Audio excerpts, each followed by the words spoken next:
Poursuivons. Donc, compte tenu des actifs et passifs, nous avons le bilan d'Élisabeth à son décès. Si Élisabeth décédait aujourd'hui, compte en banque 2000, actifs 2000 dans le compte en banque de Paul. Placement actifs 30 000 qui deviennent les placements de Paul. Bien non liquide, Paul devient plus riche de 125 000 en termes de biens immobiliers, puisque la moitié de la résidence principale qui appartenait à Élisabeth appartient maintenant à Paul. La voiture d'Élisabeth 6 000 devient la voiture de Paul. Bijoux autres d'Élisabeth deviennent les bijoux et autres de Paul. Donc ça enrichit Paul au décès d'Élisabeth. Donc j'ai un 136 000 de biens non liquides. Ici, j'ai une ligne protection en assurance vie. On va essayer de voir comment le déterminer. Donc, je ne peux pas calculer l'actif total. Point de vue des dettes, le 1000 $ de carte de crédit au décès d'Élisabeth devra être payé. Élisabeth, ici, il y avait 180 000 sur la maison. On prend la moitié, qui devient sur les épaules de Paul et autres dettes. Pour une dette totale de 94. Et les dernières dépenses liées au décès, 15 000, cercueil, autres cérémonies.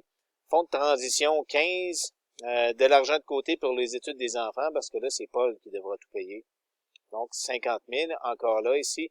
Actif net disponible au décès, on va expliquer dans quelques instants c'est quoi. Donc, compte en banque d'Élisabeth, 2000. Bravo, qui devient la propriété de Paul. Placement d'Élisabeth, 30 000. La moitié de la valeur de la maison devient maintenant fait maintenant partie des avoirs de Paul. La voiture d'Élisabeth devient la voiture de Paul et les autres deviennent les actifs à Paul. Et la carte de crédit 1000. On coupe l'hypothèque en deux. 90. Autre dette 3000. Après ça, dernière dépense liée au décès 15-15-20. Actif net disponible au décès, eh bien, c'est le montant d'argent que nous devrons investir de façon à constituer le fonds qui remplacera les 26 000 $ par année qui disparaissent au décès d'Élisabeth. Donc, qu'est-ce qu'on avait calculé plus tôt? 26 000 sur 5 années à 0%, 112. 26 000 sur 10 à 0% d'inflation, 200. Là, il y a toujours un taux d'intérêt de 5%. Ici, c'est le taux d'inflation. Donc, l'intérêt, c'est 5. Paiement effectué à la fin de chaque année. C'est juste pour simplifier. 26, 5 ans à 2% d'inflation 116, légèrement plus élevé que 112. 26 sur 10 avec 2% d'inflation, 218, plus élevé que 200. Merveilleux. Bon. Commençons avec le premier.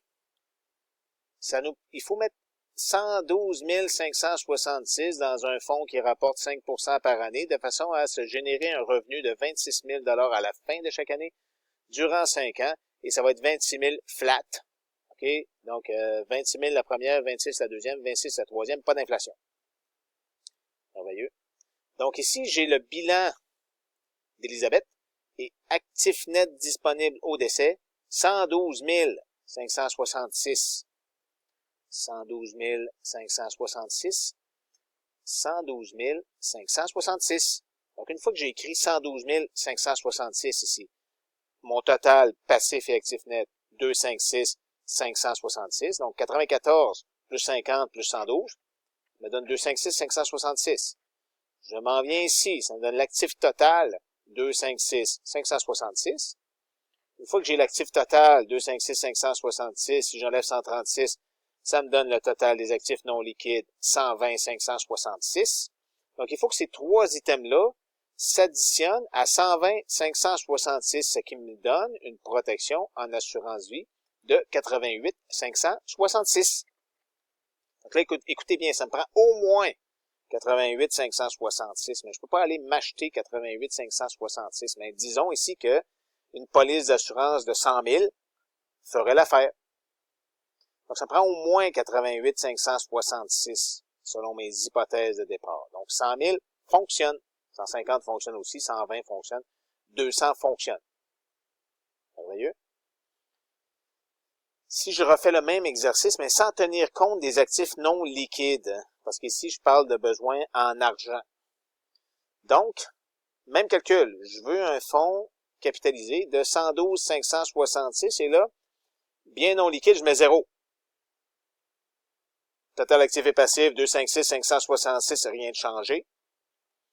Actif total, 256 566, mais là, j'ai 0. Donc, qu'est-ce que ça veut dire? Donc, total actif liquide, 256 566. Donc, ces trois items-là doivent s'additionner à 256 566, ce qui me donne une protection en assurance vie de 224 566. Donc, ici, mettons 225 000. On ne peut pas s'acheter de l'assurance vie au dollar près, mais 225 ferait le travail. Donc, on fait toujours on part à droite, et on remonte.